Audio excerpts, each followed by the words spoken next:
Andy Roddick is convinced over what has completely changed about Coco Gauff and Iga Swiatek after their match in Madrid.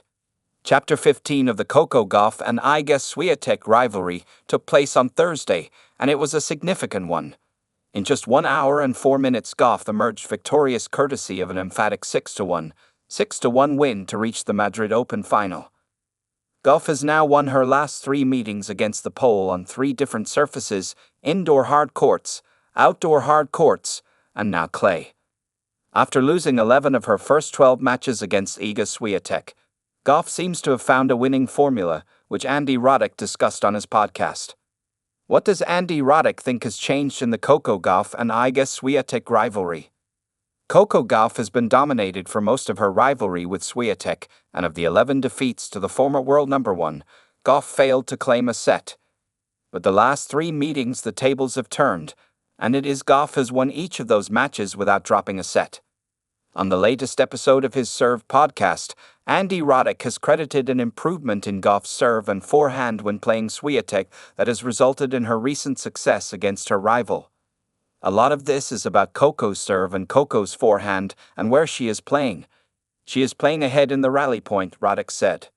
I do think something that has changed, even if she has been a little inconsistent this year, specifically, is that she is now beating Swiatek on a pretty consistent basis, whereas that was a desert of results for a while, and she doesn't dislike this matchup against Sabalenka.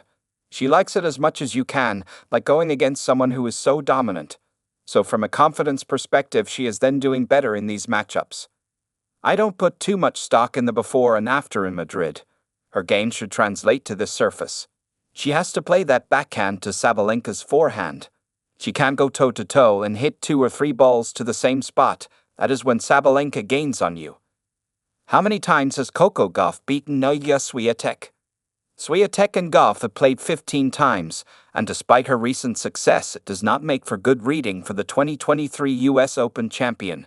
The Pole won her first 7 matches against Gauff, which included the 2022 French Open final, and she did so without dropping a set.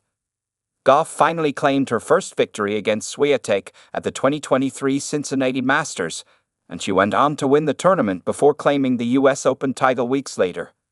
Swiatek then won the next 4 matchups, before Gauff claimed victory over her rival at the 2024 WTA Finals in Riyadh, Saudi Arabia. Gauff then defeated Swiatek at the Untied Cup before thrashing her in Madrid. She will aim to make it 4 in a row should the pair play again for the rest of the season.